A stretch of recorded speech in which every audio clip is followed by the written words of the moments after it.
Good evening. This is a meeting of the Athens Board of Zoning Appeals. The time is 7:01 and the date is September the 13th. At this time, I'd like to call the meeting to order. The board consists of 5 members and 2 alternates, the alternates taking full part in the discussions and becoming a voting member in the absence of a member or when a member abstains for conflict of interest. Tonight, we have Michelle Drabo, John Golsey, Joan Kronowski, Lisa Carson, and Kay Towsley. Kay and Lisa are alternates, and one of them, maybe 2 of them, will be Lisa will be voting with us tonight. Also present is Paul Eschenbacher, who is our secretary. The board operates under the following procedures. The chair will name and describe the case. The zoning administrator will state the basis of the objection and any applicable facts or conditions pertaining to the case. The appellant or their representative will give reason why the appeal should be viewed favorably. Anyone wishing to speak in favor of the request will be heard. Anyone wishing to speak in general comment will be heard. Anyone wishing to speak in opposition will be heard. If necessary, the appellant will offer concluding summary or rebuttal remarks. Testimony from the floor will be closed. The board will deliberate and render a decision. According to Athens City Code Section 230703B, the board has power to grant variances from the strict application of the code, provided the variance will not be contrary to the public interest, the spirit of the code is observed, public safety and welfare are secured, and substantial justice is done. According to Athens City Code Section 230910C, variances from the code shall not be granted unless the board finds, based on direct specific findings of fact, that each of the following conditions has been supported. Now, tonight we are being asked for a conditional use and a variance, so I will read you these, okay? Practical difficulty and undue hardship. Because of exceptional or extraordinary circumstances or conditions pertaining to a specific piece of property, a literal enforcement of these regulations will result in practical difficulty or undue hardship that is unnecessary to the achievement of public purposes. Exceptional circumstances. They are exceptional circumstances or conditions applying to the property in question or to the intended use of the property that do not apply generally to other properties or classes or uses in the same zone. Preservation of equal property rights. Literal interpretation of these regulations would deprive the appellant of rights commonly enjoyed by others in the same zone, in the same vicinity, while a granting of the requested variance will not confer on the applicant any special privilege that's denied to other properties in the same zone and the same vicinity. Minimum variance. The variance granted is the minimum variance required to make possible the reasonable use of the property. Absence of detriment. The authorizing of such variance will not be of substantial detriment to adjacent property and will not materially impair the purpose of the zoning code or the public interest. Not of a general nature. The condition or situation of the specific piece of property or the intended use of the property for which the variance is sought, one or the other or in combination, is not of so general or recurrent a nature as to make reasonably practicable the formulation of a general regulation for such condition or situation. Excuse me.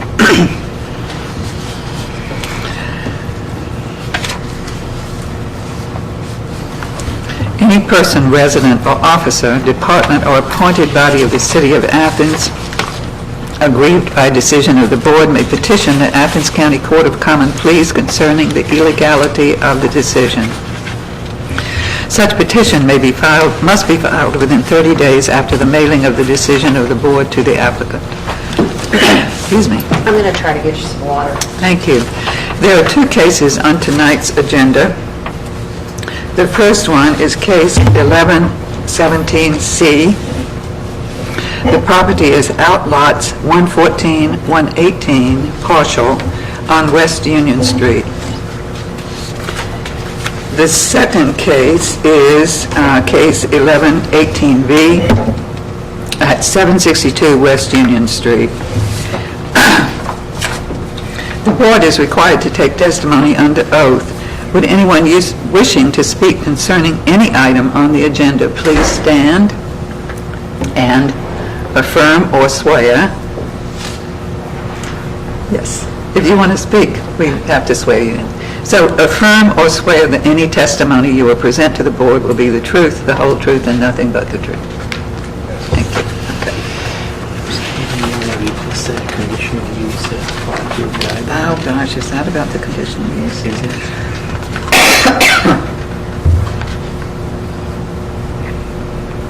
Yes. I omitted a part that I thought we didn't need tonight, but obviously we do. The board also has the power to review decisions of the zoning administrator when an error is alleged. He requests for conditionally permitted uses, which is one of the things we will be asked to do tonight. Okay. Our first case is 1117C on West Union Street, and if Mr. Eschenbacher would bring us up to date about that, then we can hear from the appellant. Okay. Verizon Telecom wants to put in a utility station at the one corner of the parking lot of the HDL Center, whose address is 51 Smith, but these lots are numbered as West Union Street addresses. That's why I gave it the address I did. I'll leave the specifics of the building and the generator that they want to put up to the appellants there. I just wanted to remind the board, since we don't get conditional uses requests very often, what the procedure is. It's just basically, the board has to make sure that the utility station that they want is allowed in the zone. And I can tell you that it is, because utility stations are allowed in R1, R2, and R3. It meets all standards as far as setbacks. And also, another thing to be, that the board has to consider is if the ingress and egress from this building and this site is so designed to cause minimum interference with traffic on abutting streets. Well, on the Union Street side of the proposed area there's a fence running along that I assume will be in place still, so that won't interfere with any traffic there, and then the rest of it is all parking lot as you've driven by and seen. So if you have any questions about that, again, anything about the design and specifics of that, I would rather you comment on. Good. I just have a general question. If they all satisfy all the conditions, then they still have to come to the board? Yes, because it is a conditional use. A utility station is allowed, but it's a conditional use, and the only way they can get it is come to the zoning. Okay, thanks. So we would like to hear from the appellant, and whomever is going to speak, if you would tell us your name and address as you come up to this podium. Okay. Can I come over here? Yes.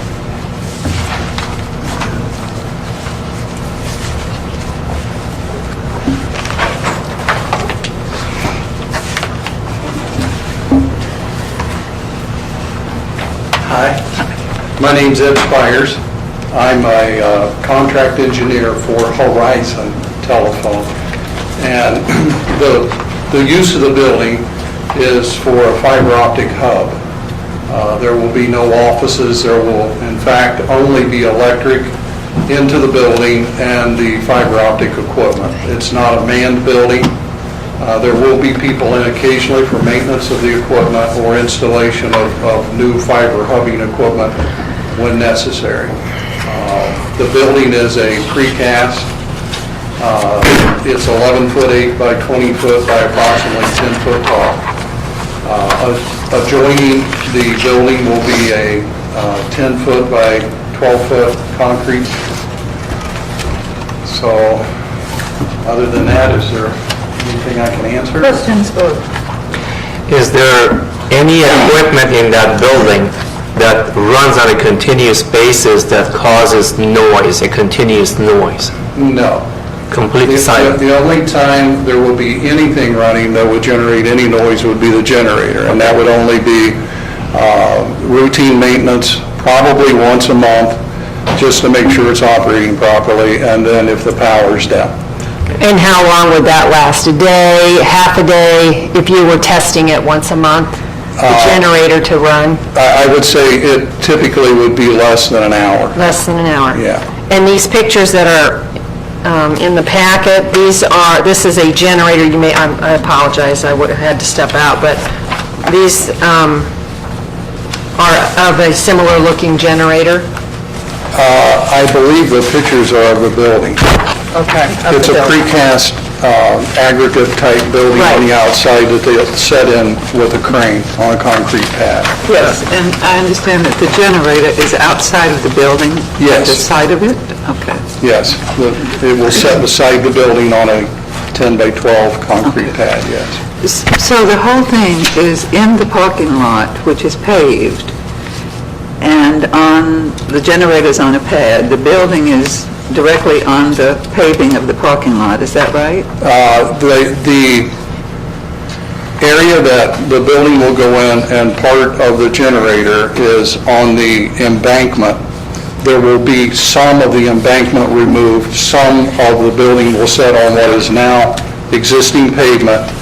Approximately 3 to 4 feet of it will set back into what is now, a sloping bank.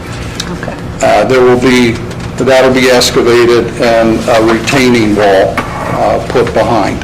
Okay, the building. but there's not anything to screen this from passers-by?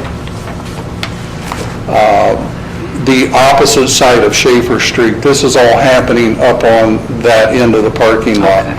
So if you're looking from Schaefer Street, you'll see this building that we have pictured, and then on this side will be the generator. Now, we can do fencing. We can do fencing with screening in the fencing. I had mentioned that to John at the code office, that whatever's required, if we need to do that to make it look more appealing, or we can certainly do that. Okay. Will there be any lights on the structure or facing into the structure? The lights that are designed are motion lights, so that if somebody walks up to the front of the building, that the light would come on. We don't have to have a security light, but if one's a requirement, we can certainly put it on. We've done them different ways. And so the front of the building will face that parking area that goes along here? Where will the front of the building? The front will face the parking area. Well, actually, there's parking over here too, so I don't know which, this long end or short end? Front of the building will face Bynard. It's my understanding anyways. I was over there today, so I looked. Okay. The building will face the parking lot, or towards where the old railroad used to be. Okay, that's fine. Okay. That helps me. And then to my left then would be Schaefer Street. Correct. Yes. Gotcha. So can you tell me what this station will service? Not the type of service it provides, but the area that it will service. This is a fiber hub for fiber coming from MacArthur, Pomeroy, going to Nelsonville. We have one leg that comes in from Holzer Hospital.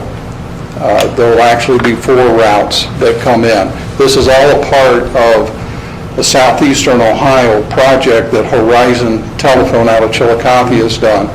Primary purpose is to tie medical facilities together throughout Southeastern Ohio. I personally am working on this one because I happen to also live in Athens, and I'm working on one in Ironton, in Proctorville. There's one being done in the Gallia County Fairgrounds right now. We've already done one at Meigs County Fairground. So these are points where we tie the fiber, hub them together, and the primary purpose is to tie medical facilities together throughout. So is this location, does this location that we're looking at, is it mandatory that it's at this specific location, or could it be located anywhere within the surrounds of the city of Athens or on the outskirts of the city of Athens? Since we presently have the 4 routes I discussed already into Athens, this is a hubbing point. Any place beyond this would be very challenging to redirect those fibers to be able to hub them at another location. So Not impossible. Underground fibers, overhead fibers? Overhead. Overhead. Yeah. Now, keeping in mind that anytime we're having a fiber into a site like this, all 4 routes have to have diverse routing. They can't be on the same pole line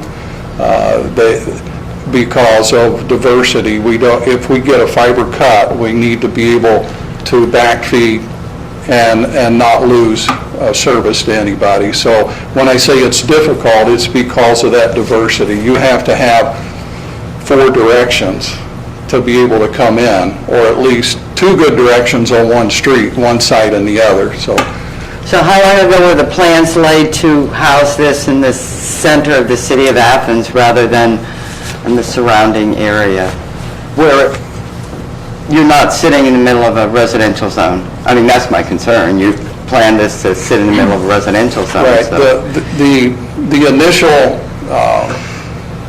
the initial use or the initial intent for the fiber was to hub medical facilities together, and that is the primary goal. This fiber will also be used and can be used for businesses and hopefully for residential use. So in order to maximize that, you would want it where the most concentration of businesses and residential people are. Does the Oblenus Hospital hook into this fiber? Yes, they do. I personally engineered the fiber into Oblenus. I know it is in there. Now, whether it's hooked up and operational, it's probably not, because it's pending us getting this location, and it would be the same with Holzer. And then you have a few other mental health medical facilities right next door to Oblenus as well. Yes, the Tri-County is engineered. I don't believe the fiber's in there yet. Holzer, as I said, the Athens State Medical Lab. Hospital, State Hospital. Yes, extended care, express care. I think it's on West Union. There's a lot that we've either got the fiber into and don't have them turned up yet, or they backfed them some other way until we get the hub finished in Athens. So you're in that general area of West Union Street. So this could be housed somewhere on Oblenus or State Hospital property, correct? I mean, we're all in the same general area, and we're talking about the same lines and the same poles. They're coming right off of West Union Street. Not when it's in 4 different directions. Oblenus is quite challenging. It was challenging to get a fiber into Oblenus and back out of Oblenus and have diverse routing, because that one needed diverse routing to Oblenus Hospital. It was, I believe they called it Category 2, which it needs diverse routing. So to be able to bring 4 routes into a piece of property like that, it's, I'm not going to say it's impossible. It'd be difficult. So how many times have you done that before? 1, 2, 3? This one is somewhat unique. Ironton, we really have 1 route into the fiber hub and 1 route out, and the same at Proctorville, and we have the same thing at Meigs. Athens was a little more complex because we hubbed the fiber that comes from MacArthur up that direction, and the one that comes from Pomeroy, and also the one that we took on up to Nelsonville, which continues to Logan, and we'll go to Lancaster and tie in up through there. So I guess we could say Athens is the major hub. Do you forecast any maybe expansion in the future that you need to add on to this building or to the hub? I see no reason on a 11-foot, 8 by 20-foot building that just is rack space with fiber optic equipment that there would be need for expansion. I think this building's plenty big. You are apparently willing to screen the building in some fashion. So can you tell me what kinds of screening you've done before in terms of fences or? It's a precast, actually, the building, the pictures that you have of the building are the building that Right. would come here. Yes. It's setting in the yard in Columbus. We had a person, when I knew we were going to need to come here, go up and take pictures of the building. Not Right. one like it, but the one that was going in. That's why I'm asking if you can screen it. It's not so aesthetically wonderful. What And it's kind of 10 feet fence can you tall. put on it? Yeah. Around it? Well, for safety and security. Sure. Yeah, we can fence, we can, some places want us to fence and some don't, and some want the screening and some say that's too intrusive, so whatever would be best for this situation, we can fence it, we can do the screening in the fence so that you can't see into it, whatever. Well, since we don't have pictures of choices, we can't very well be specific about what we might ask you to do tonight, but I guess we would assume you would work that out with the code office if we required some kind of screening in our Yes. decision, or if we decided for this. I'd be concerned about vandalism. I mean, there is stuff on the outside of your building here that could be vandalized. Yeah, it's possible. Typically, the generator is the most in jeopardy for that. Normally, people don't try to vandalize the electric that comes in, and, but, yeah, if it requires a fence, then that's just not an issue. What is the rating on your generator? How much kilowatt per hour do you generate? Because that can determine the noise and the sound and insulation of the sound and so on. I would be guessing if I told you, because I know they've changed generators about 3 times, and I am not certain of what the output of that generator is. Do you realize you're building this in a very high graffiti traffic area?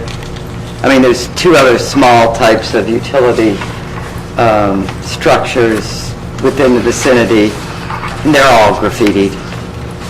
And, you know, at this time, we're trying to eliminate graffiti in the neighborhoods, and we have a large campaign going on for that. The structure is just like, it's just like a stage or a canvas, or, you know, it's just, even your fence, whatever you put up is going to They'll put be... a sign that says high voltage, stay away, so they will keep people away.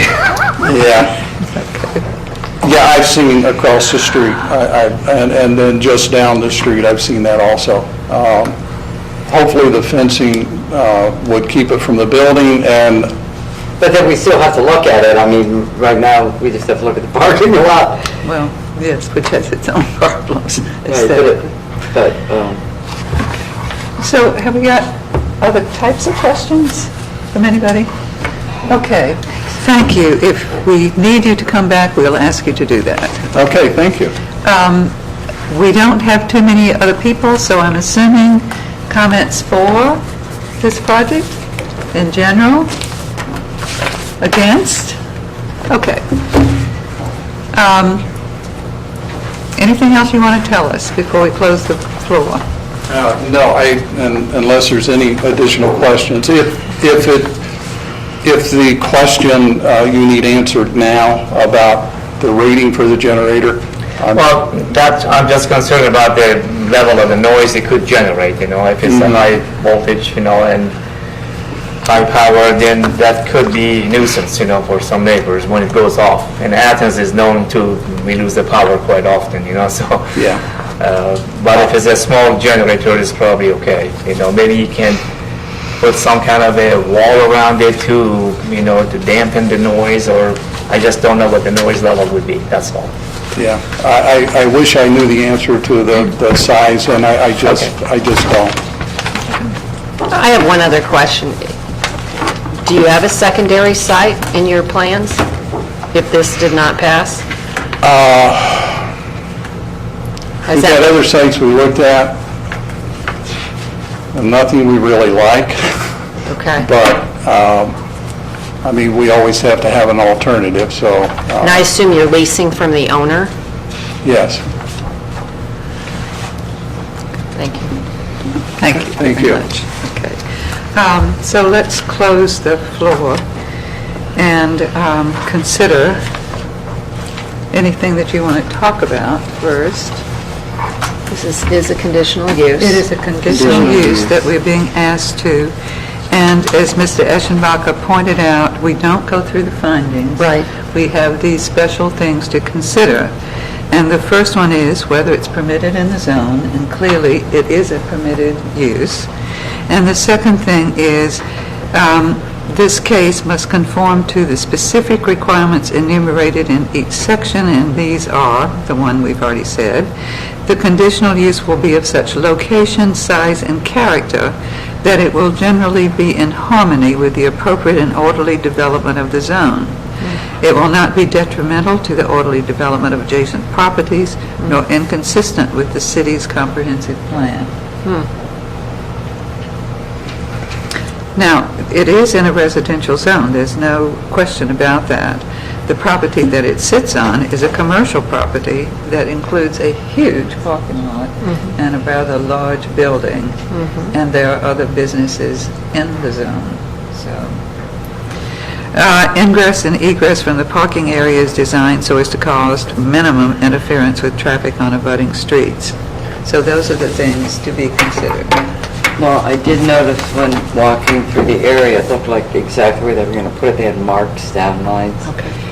You could see up from the hillside 2 houses, which I'm assuming they can then see right down Down into the into- building. That's why I was concerned about the lighting, I see. Not seeing, but also the noise.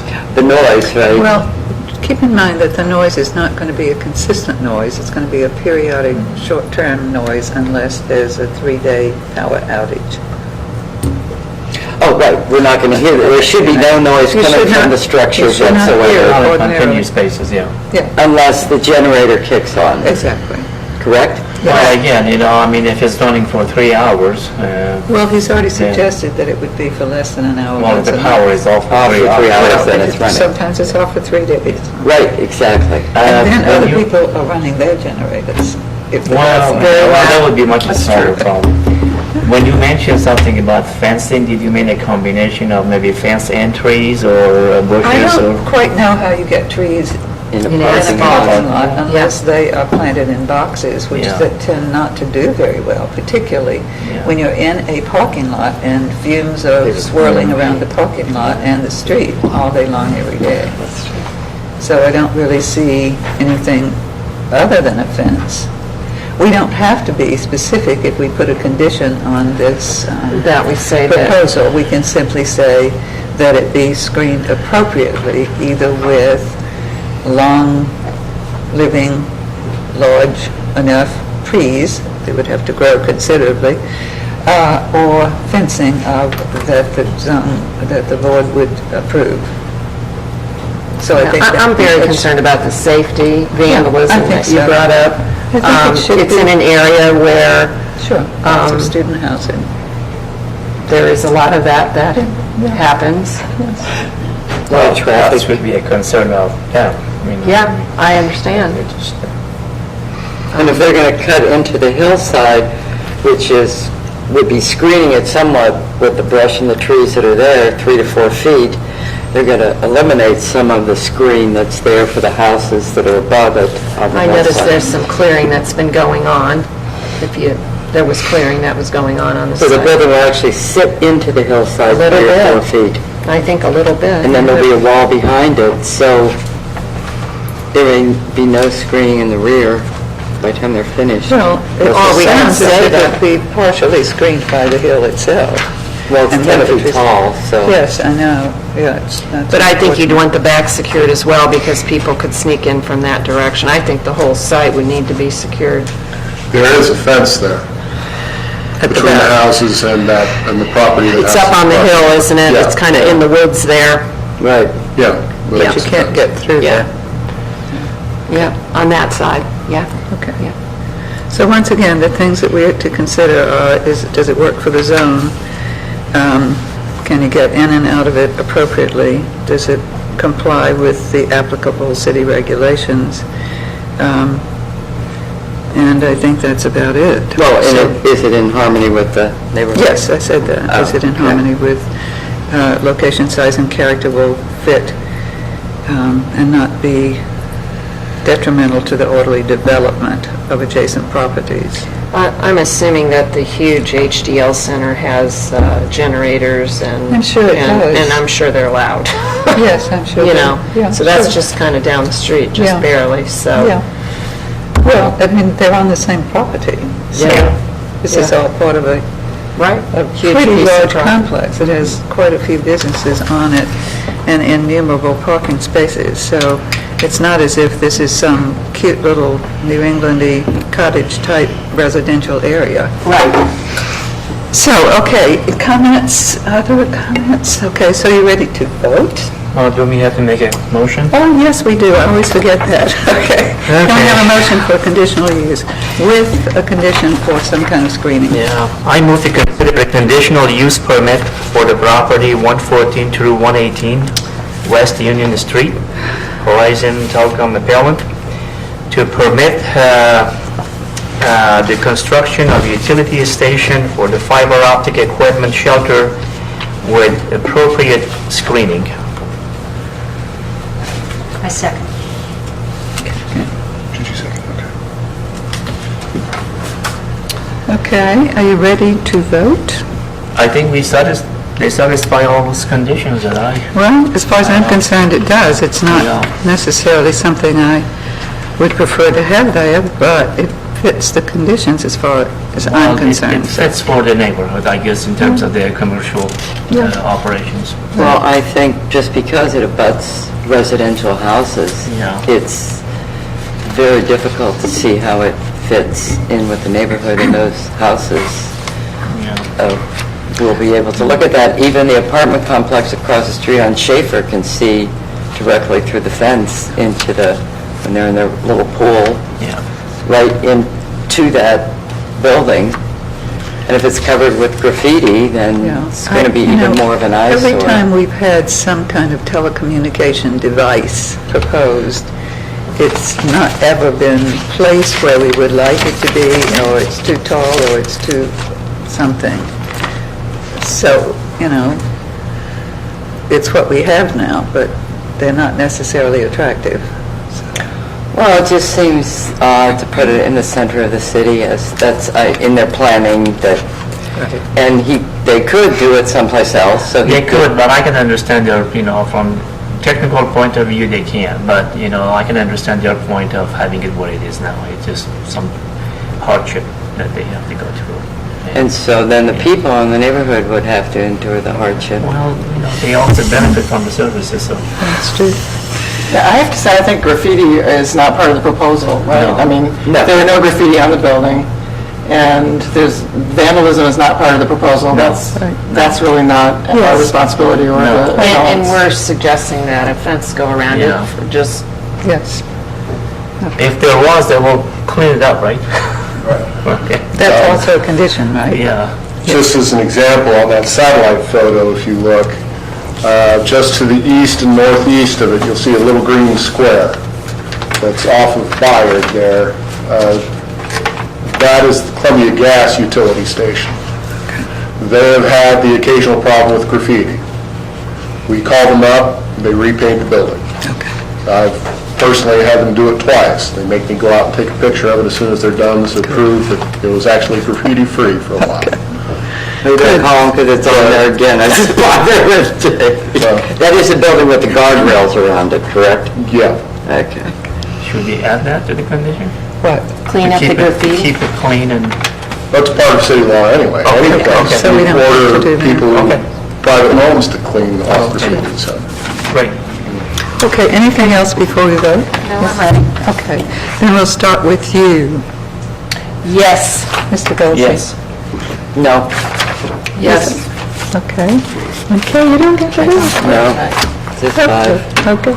So you have... You- Are you voting? Yes, I'll vote too. Yeah, I vote yes. So, fine. You have your use. Okay, our next case is 1118B, and we have addressed part of this issue previously, and this is 762 West Union Street. The appellant is requesting a variance from ACC 230407A, referencing ACC 230405A1, to allow residential use, one apartment, on the first floor of a building located in a B3 zone where such use is not permitted. Would you give us your name and address? My name is Tammy Linton. I'm Tammy Linton. Okay. Address? Coolville. Okay. Tell us about the case. Okay, last time we were here, we wanted to do front and back, so now we've changed it to just do the back. And you guys requested pictures. Yes. Okay. This is a drawing from the blueprints, that come from the blueprints. And then these are pictures that we've taken of what it looks like now, are used as an office, and how easy it just shows you that it's basically set up already as an apartment. Okay. On the drawing there, you'll see, we have two rooms that we use as offices that actually have half baths. They're already carpeted, painted. The area that I am in the main office would be the living room. Then we have a kitchen, which also has a half bath, so we would wall that off and make it the third bedroom, so it would also have its own half bath. Move the kitchen into that dining area. Then we have a full bath, and then we have a utility room at the end of the hall. So, and with a washer and dryer already provided. So it would be very easy to switch it over. The only thing we would need to do would be to move the kitchen sink. Okay. Basically. I'm sort of confused about where the bathroom is. Well, there's three half baths, and then I've written in full bath.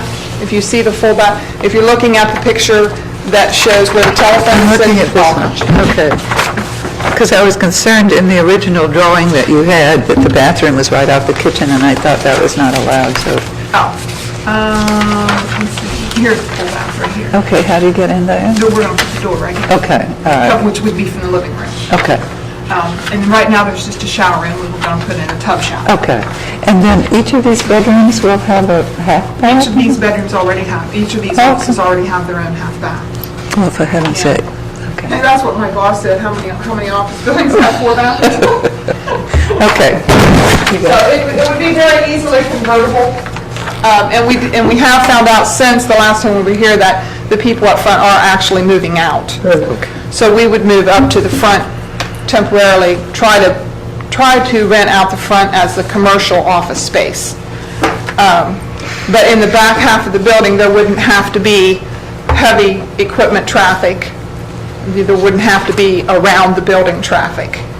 So the tenants would be separated from that. Okay.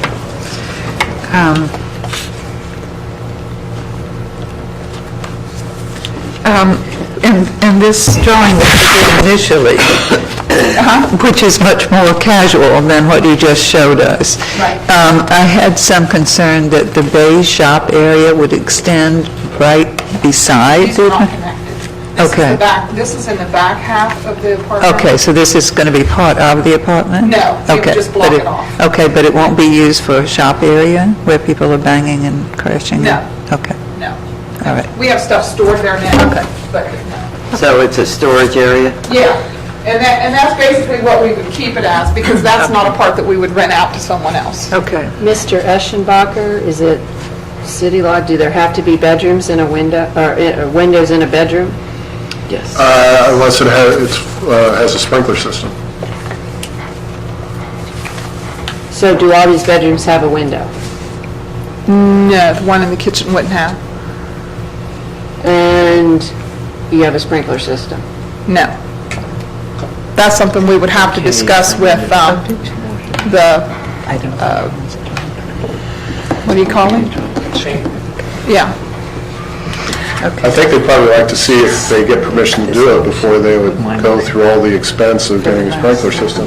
If you guys approve this, and they go ahead and use it as an apartment, of course, we inspect and point out any violations that they have to correct. And if a sprinkler system ended up being required in that apartment section, we could do that. Do you have a sprinkler system in any other sections of the building? No. Okay. Okay, once again, the issue here is whether you should be allowed to have a residence in this building, in this zone.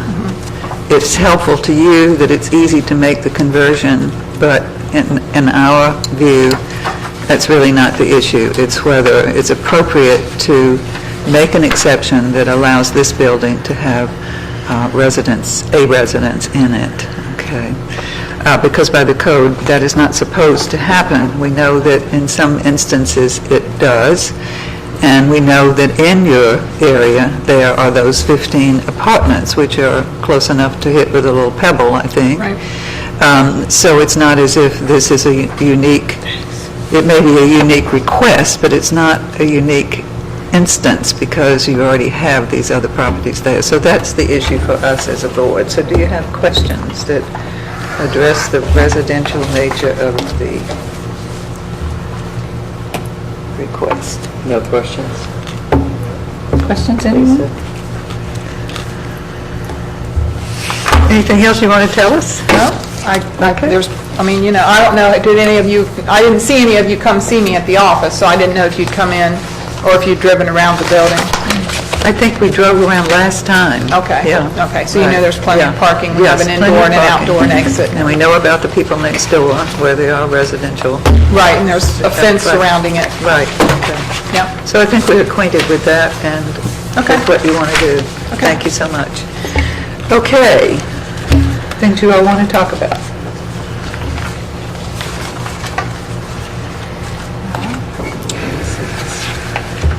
Do we have any considerations for this other than straight variance? I'll make a motion. Okay. Do anyone I feel don't like know that there's there are any conditions to be added. I think that it would have to be brought up to code, as Right, I mean, Paul that told would, us. that's, That would happen that anyway. would happen anyway. Yeah, that has not, we don't have to worry about that too much. Okay, I move that the board consider case number 1118V, Steve F. Bush, the appellant, property located at 762 West Union Street, for a variance from Athens City Code 230407A, referencing Athens City Code 230405A1, to allow residential use, one apartment Let's say one. with three tenants Yeah, 3 tenants. on the first floor of a building located, in the rear of the first floor of the building located in a B3 zone where such use is not permitted. Okay, good. I second. Okay. All right, comments, questions, discussion, things you want to say. I guess. All right. Gotta find them here somewhere. Okay, first one is practical difficulty and undue hardship. Because of exceptional or extraordinary circumstances or conditions pertaining to the property, a literal enforcement will result in practical difficulty or undue hardship that is unnecessary to the achievement of the public purposes. So, two things go together. What are the exceptional circumstances, and what would be the hardship if we did not allow this to happen? It's a very large building that might otherwise go unrented, unleased. Okay. Anything else you want to add to hardship and difficulty? Okay. And the exceptional circumstance you're saying is the fact that it would be possibly standing... Vacant. Yes, vacant, okay. I think we can also add to the exceptional circumstance that this is not the only residential property in this B zone. I don't know whether it's farther down the road or closer to this property, but I remember years ago voting on a little house, I think it was red, on the right-hand side of the road. It's in the B3 zone, and the question was, oh my goodness, can they actually rent this as a property? Well, they're doing it, so, and there are 15 apartments next door. Okay, preservation of equal property rights. Literal interpretation will deprive the appellant of rights commonly enjoyed by others in the same zone and the same vicinity. Well, you just mentioned that. Yes, exactly, so... But they are also the owners of the other properties, so. So we don't know how you got that done, but okay. I think it was grandfathered, if we recall I from don't know, last probably meeting. so. I think it was grandfathered. Okay. Is this a minimum variance? The variance granted is the minimum required to make reasonable use of the property. Well, compared to the last month, it is. Okay, so now they're asking for one Yeah. apartment rather than two, okay.